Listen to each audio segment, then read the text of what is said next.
Hey guys, it's Eric Clary here. I am the co-founder of Orange's Property Management, and I'm the team lead with the investment team at Remax Niagara. I'm here today with my in-house mortgage specialist, Johnson Andrews from the Vine Group.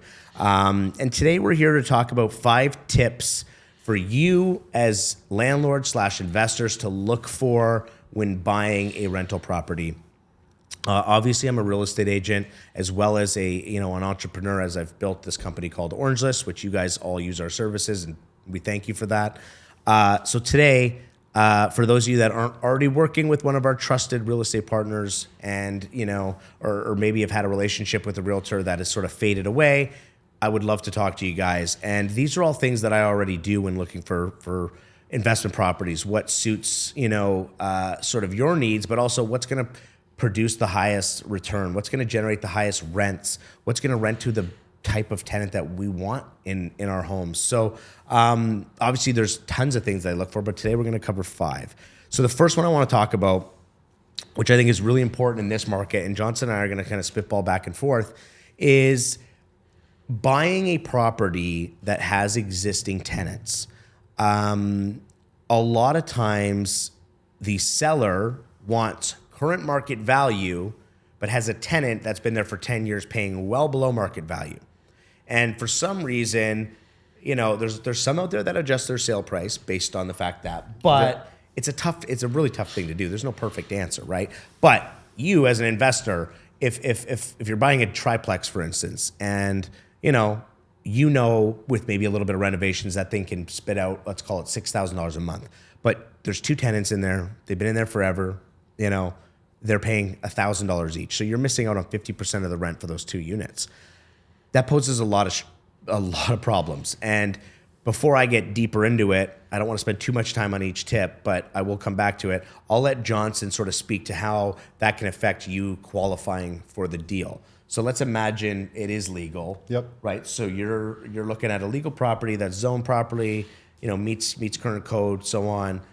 But you have that challenge, and these tenants don't want to leave. So you got 2 tenants paying well below market, and they don't want to leave. How does that affect you qualifying the investor to purchase a product like that?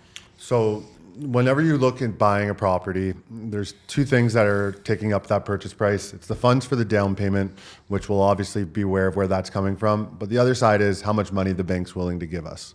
Now, depending on the profile of your application, that number that we can get can change, and a lot of it's going to come back to your income and the amount that's usable within the application. Okay, when you're buying a triplex, there is additional income from those rents that can be used to help us qualify.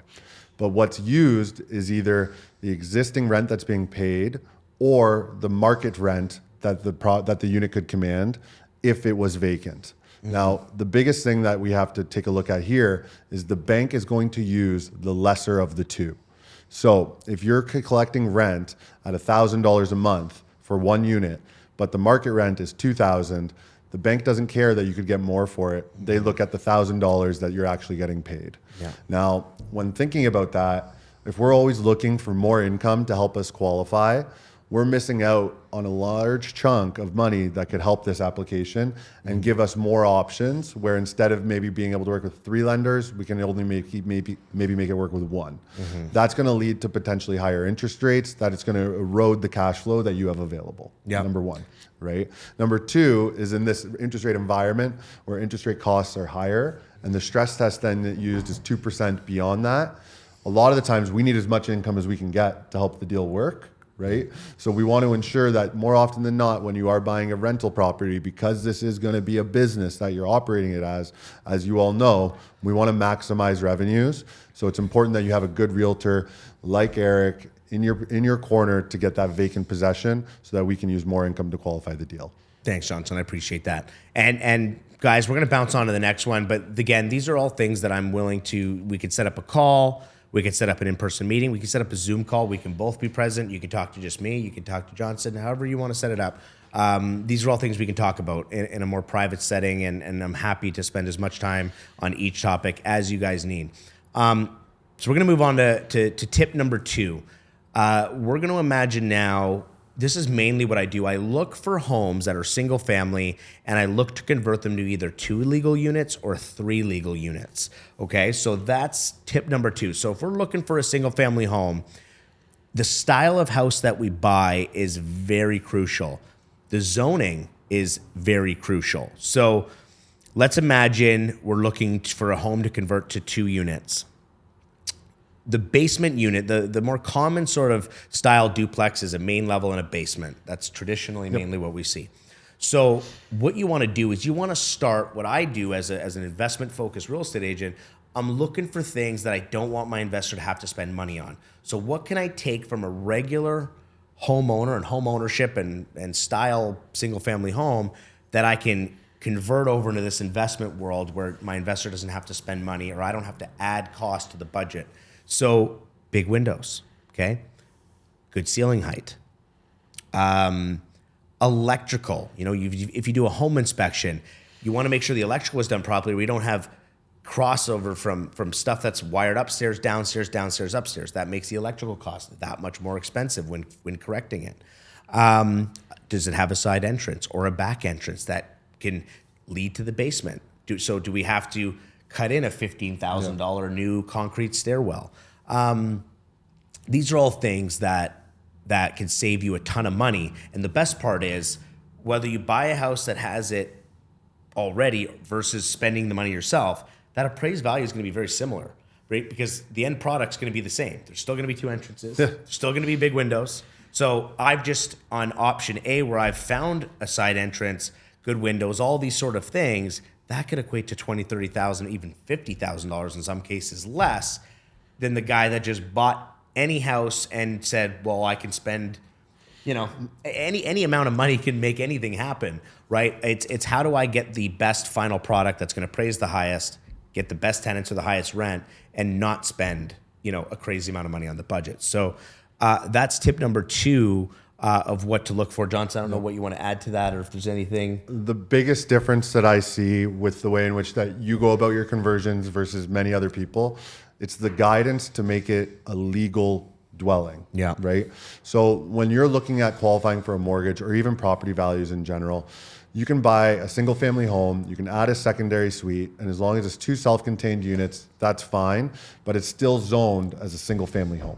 Right. The biggest thing that Eric has the experience of is working with the cities to get these zoned legally as duplexes and triplexes, which adds huge value to the property, number 1. Yep. But then number 2, when it comes to the financing side of things, it opens up the doors to a lot more lenders when they're legally zoned units and dwellings to then qualify for better mortgage options. So by having Eric's guidance there to get that done properly, it's invaluable because it makes you a ton more money and it's going to save you a ton of money on your mortgage, which will lead to better cash flows and keeping you more money in your jeans every single month. Thanks, man. I appreciate that. And it's true, guys. Okay. Tip number 3, know your numbers. If you're working with somebody like me, who's a investment-focused realtor, it's all about the numbers, right?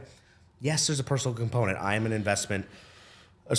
investment real estate, even though I do this for a living. And I'd be lying if I said there's no emotional, aspect to it all. There currently, for me, it's not just the numbers where I'll buy a dilapidated 10-unit building that makes money, but I'm scared to look at it or go into it. That's not the kind of investor I am. I want to be proud. I want my kids to see it and be proud.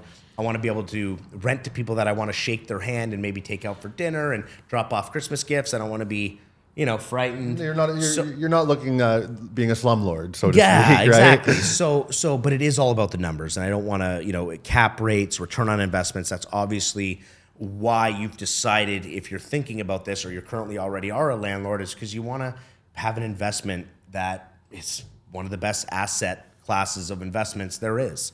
So know your numbers and don't run those numbers aggressively. I'm very conservative. Here's how you should run your numbers very quickly. And then if you want to add something, buddy, jump in. So do a rent range. Okay. If my company does over 800 leases a year. I have a very good idea what a 1-bedroom versus a 3 versus a 2 versus a basement versus a second story rents for. Probably more so than most. And I don't say that arrogantly, but we have so much data that we can look at. We have a chunk of market share here in this region. So know your numbers, right? Give yourself a rent range. So say that I've done 10 2-bedroom units at 2,000. I'm going to run the numbers at 19 to 21, or maybe 1950 to 2150. Give a range, right? So, the high end is not something that I don't think we can hit. I didn't want it to look exciting and set a pie in the sky sort of goal that can't really be achieved. But it's something that I'm confident we can get, but here's what I know what we can get. So do a rent range. Same with your construction budget. If you're converting a home or doing updates, I'm really confident I can do that construction for 90, but I'm going to prepare for 110, right? Because if it doesn't work at 110, but it does at 90, it might not be the right investment, right? So that's why ranges are important. And same thing with your gas, water, hydro, all those things. Make sure you give yourself a little wiggle room. You don't have to give yourself a lot of wiggle room, especially in a tight market with high interest rates. You might scare yourself out of a good investment because you put in like a 10% vacancy and all these things. It's like, well, the vacancy rate in St. Catharines 1%. Why are you running your numbers at 10? Now you're scaring yourself away from something that could be really good in your life, being a real estate investment. So tip number 3 is really know your numbers. And if you're not working with someone like me or Johnson that have a lot of experience in this space, make sure you ask the person whether, I know you guys all have friends and family, and your cousin Jojo got the real estate license and Uncle Barry's doing mortgages on the side. They might not be the best people to work with when it comes to investing. And that's the honest truth, guys. I want what's best for each and every one of you, as does Johnson. Make sure you're working with the right people. I don't know if you have anything you want to add to that one. Knowing your numbers, know your interest rate, and make sure the person that's advising you knows it as well. Because when we saw over the last years that interest rates did go up rapidly, and there was a lot of investors that I've encountered now that are in a position where the previous broker they're working with had them in a variable rate mortgage because at the time it was lower and it made it easier to qualify, right? Yep. But the product that they went into was an interest rate that as prime went up, so did their payment. It was not static. And here's what happened to them is that the cash flow that they expected was eroded, and now they're expected to put money in, right? Yeah. So you need to ensure that when you're speaking with anyone, they're aware of the product that they're recommending to you, and you're aware of the impact it could have on your portfolio if things change. You also want to remember that it's a long-term investment, and that right now interest rates, although they are high, they are a moment in time. If you're looking at holding this thing 10, 20, 30 years, interest rates typically are only offered on 1 through 5 year terms. And at the moment they are expected to start trending downward.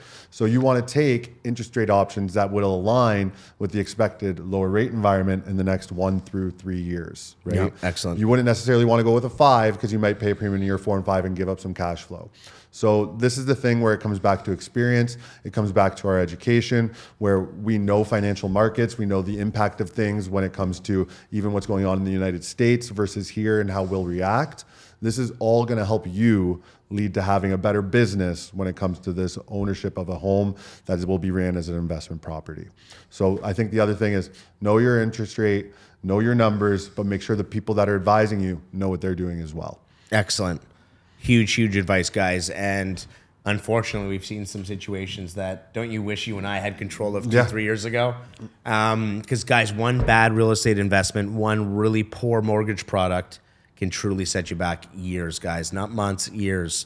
And, again, while we do this for a living, yes, we have families to support and all these other things, like anybody else that has a job and goes to work every day. But we're truly efficient and effective at what we do, and can really help start to shave off even years that you got to go to work every day if you invest in real estate correctly. And that's not a hook statement to try to reel you in.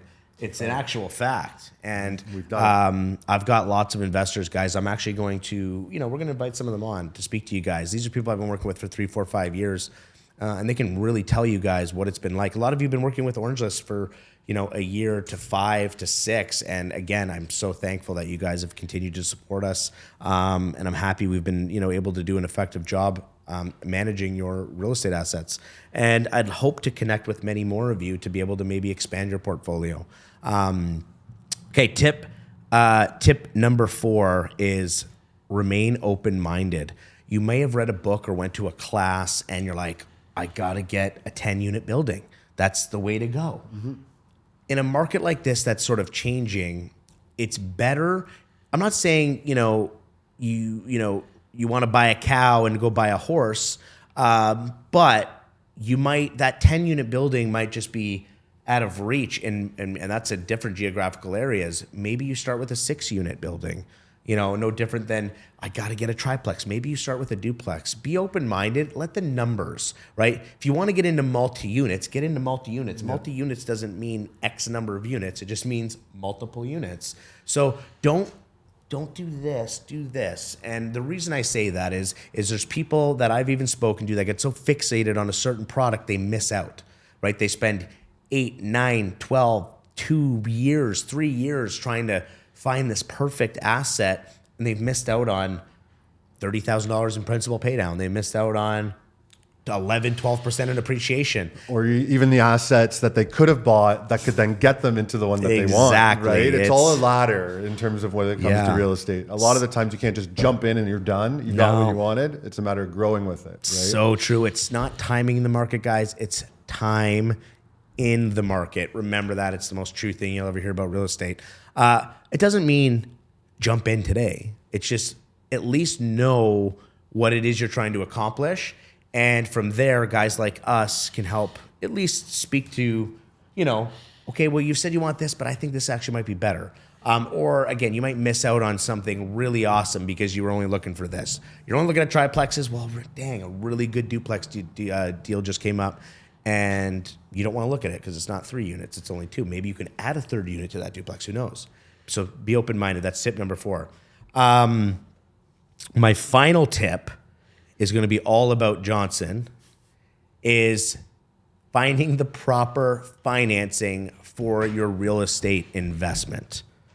I don't think we talked about that already, did we? No, we haven't. Good. But you're making me blush. You're making me blush. I didn't know we were getting into this. So this is all going to be this guy because I'll lead him in. A poor mortgage product, again, could set you back, like we already mentioned, but it could restrict you. It could be literally like putting handcuffs on, and imagine you're sitting there and there's a train of really good real estate investments driving by you, but you can't do anything here because of the product you're in, and it forces you to miss out. And I don't want that to happen. Maybe you need to liquidate this asset to go get into something better, but the penalties are so substantial. It's digging into your equity, right? There's so many different ways to look at it. I don't want to get you deep into it because this is what this guy lives, breathes, and sleeps. Listen, Eric, obviously I didn't know that you're going to put me on a pedestal here and make me feel very good about myself, but I do appreciate the kind words. And whenever I'm working with someone, it's not about the transaction, it's about our relationship.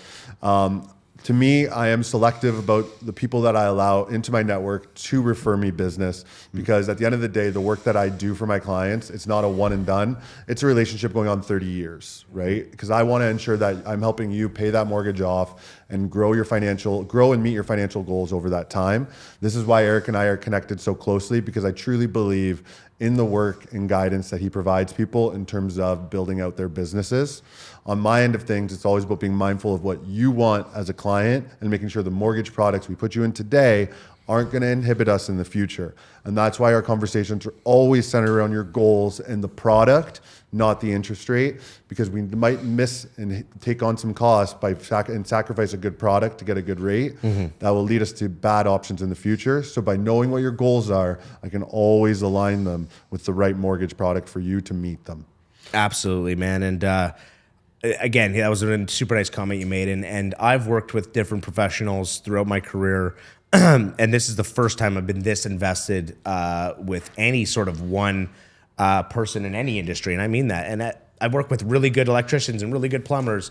Johnson is the only guy I refer this business to, honestly. So guys, thanks for checking in today. I hope you enjoyed our 5 tips to consider when buying a investment property. And again, we really hope we get the opportunity to connect with all of you guys. Thank you so much for checking in. Thank you for your continued business to Orange List. I can't thank you guys enough. I'm always open for your feedback too. So if you just want to connect with me as one of the owners, I have a partner, Brian, as well. If you want to connect with me and just give me some feedback about what your experience has been like, my phone line's always open. You can get my email from orangelist.com. It is eric@orangelist.com. And I hope to talk to you guys all very, very soon. Thank you so much for checking in today. Johnson, thank you, my friend. Have a good day, everybody. Appreciate you as always. See you guys.